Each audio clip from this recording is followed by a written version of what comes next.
The Battle of Ap Bac was a major battle fought on January 2, 1963, during the Vietnam War. It was fought in Thanh Tuong Province, South Vietnam. On December 28, 1962, U.S. intelligence detected the presence of a radio transmitter along with a sizable force of National Front for the Liberation of South Vietnam soldiers, reported to number around 120, in the hamlet of Ap Tanthoi in Thanh Tuong Province, home of the Army of the Republic of South Vietnam 7th Infantry Division. To destroy the NLF force, the South Vietnamese and their U.S. advisors planned to attack Ap Tanthoi from 3 directions by using 2 provincial civil guard battalions and elements of the 11th Infantry Regiment, AIVN 7th Infantry Division. The infantry units would be supported by artillery, M113 armored personnel carriers and helicopters. On the morning of January 2, 1963, the South Vietnamese Civil Guard spearheaded the attack by marching toward Ap Tanthoi from the south. However, when they reached the hamlet of Ap Bac, which is situated southeast of Ap Tanthoi, they were immediately pinned down by elements of the Viet Cong 261st Battalion. Shortly afterwards, 3 companies of the 11th Infantry Regiment were committed into battle in northern Ap Tanthoi, but they too could not overcome the NLF soldiers who had entrenched themselves in the area. Just before midday, further reinforcements were flown in from Tan Hyap. The 15 U.S. helicopters ferrying the troops were riddled by Viet Cong gunfire and 5 helicopters were lost as a result. The ARVN 4th Mechanized Rifle Squadron was then deployed to rescue the South Vietnamese soldiers and U.S. air crews who were trapped in the southwestern end of Ap Bac,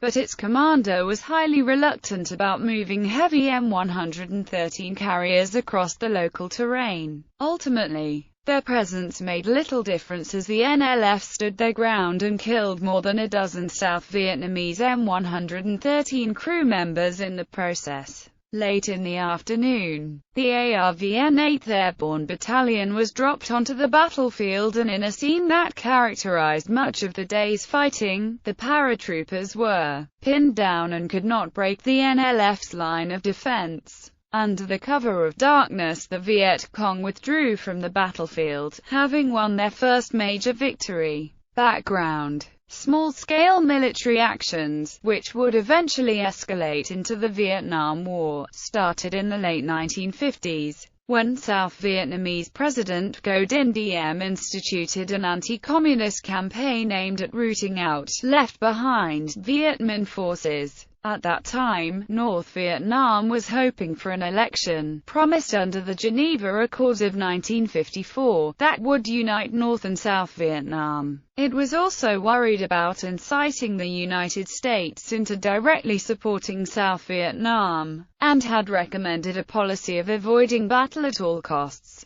However, Diem's campaign was too successful to allow them to do nothing, and small-scale actions broke out across the country. North Vietnam remained worried about U.S. involvement and refused any sort of military support, forcing the remaining Viet Minh to retreat into inaccessible areas in the hills and river estuaries. A stalemate of sorts followed, as South Vietnamese forces took so long to reach these areas that the guerrilla fighters were able to retreat with little difficulty. Large-scale American support began during the Kennedy administration in the early 1960s, with the arrival of large numbers of the U.S. Special Forces to help out in the field. The arrival of helicopters changed the nature of the battle considerably. It enabled South Vietnamese soldiers to quickly fly to almost any point in the country, leaving little time for a retreat. Throughout 1962, the combined forces were increasingly effective in routing the Viet Cong.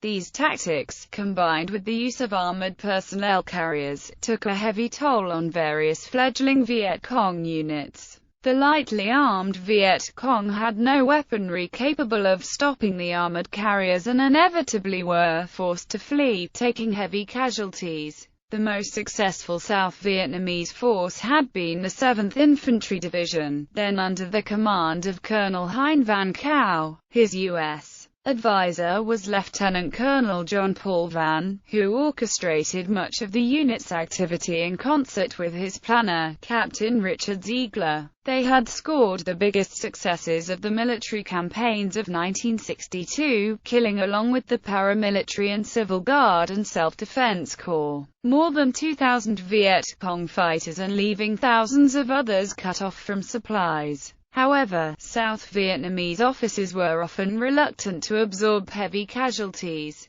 On several occasions, CAO's forces were in excellent position to trap and wipe out whole battalions of Viet Cong, but he would fail to close the trap on one pretext or another and allow the enemy to escape. This behavior initially mystified Van, who was attempting to build Cao into an aggressive commander. Unknown to Van, DM would reprimand or demote any officer who lost too many men, no matter how successful the operation. DM was more interested in using the military to protect his regime than to take on the Viet Cong. His solution was to fill the ARVN with Catholic political cronies and friends like Cao, Le Quang Tung, and Tun Th Thin, who had little military ability, but were very likely to help stop a coup attempt. After a skirmish on a highway that resulted in a small number of South Vietnamese casualties along with several trucks destroyed, Cao was called to Saigon and reprimanded by DM. Upon his return, Van and his group of advisors were forced to end the joint planning sessions that had been so successful earlier, and action essentially wound down in their region.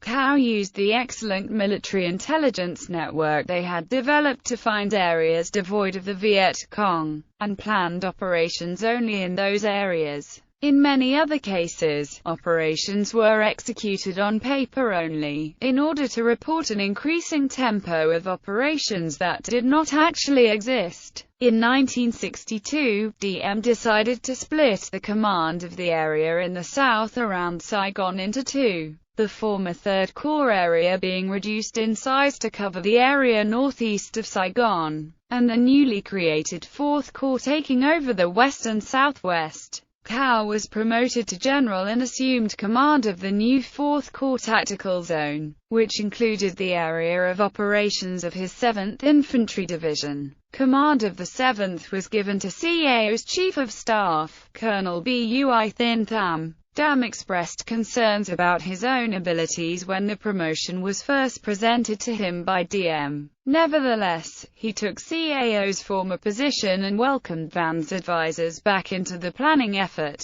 Despite the change in leadership, the same problems continued to manifest themselves in the 7th Infantry Division. Prelude. In November 1962, the National Liberation Front's military region ordered the Viet Cong 261st Battalion and the 514th Battalion, the home battalion of Din Tuong Province, to destroy the strategic hamlets in their region and at the same time to attack South Vietnamese sweeping operations. Between December 28 and 30, 1962, an American aircraft equipped with eavesdropping equipment located a Viet Cong radio transmitter. It intercepted radio signals in the hamlet of Ap Tanthoi in Din Tuong Province where the ARVN 7th Infantry Division was headquartered. The radio intercept and other information obtained by Jim Drummond, Van's intelligence officer, indicated that the Viet Cong were using Ap Tanthoi as a headquarters location. Furthermore, South Vietnamese and American intelligence personnel believed the Viet Cong had deployed a reinforced company of about 120 men to protect the transmitter. Certain that the Viet Cong unit was no larger than the reported number, the ARVN 7th Infantry Division was instructed to attack Ap Tanthoi. An operational plan suited for an attack on a small enemy formation was drafted by Ziegler, who was an advisor to Dam and the command staff of the 7th Infantry Division. Ziegler's plan, codenamed Operation Duc Thang Ai, called for the South Vietnamese to assault Ap Tanthoi from 3 different directions, 3 rifle companies from the 11th Infantry Regiment,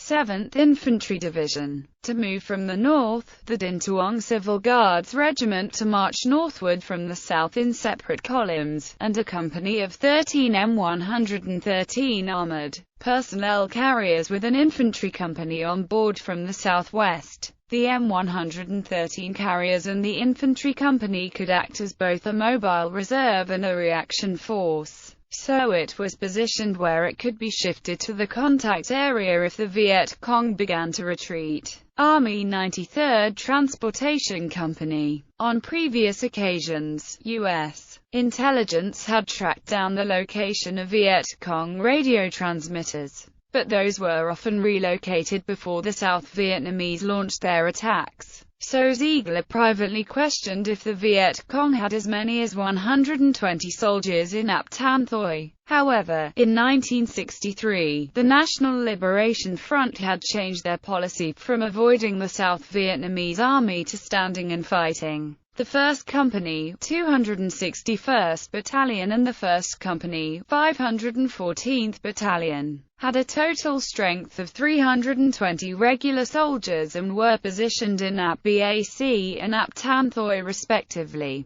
which were separated by a distance of about 1.5 kilometers. The combined companies were supported by approximately 30 local force soldiers from Cha Than district who served as scouts, ammunition bearers, litter carriers, and emergency replacements. Together, elements of the Viet Cong 261st and 514th Battalions in Ap Thoi and Ap Bac formed a composite battalion, which was placed under the command of Colonel Hai Hoang. Previously, leadership of the 261st Battalion alternated between Hoang, a South Vietnamese revolutionary who had returned from North Vietnam after 1954, and Tu Cu, who was a native of North Vietnam. Cu was unpopular among the battalion's soldiers because he was known to be very strict and demanding. However, he was very careful about details. In contrast, Hoang was far more relaxed and commanded a high degree of confidence from the soldiers of the 261st Battalion. Thus, due to his strong leadership skills and popularity, Hoang was selected to take command of Viet Cong forces for operations in Ap Bac.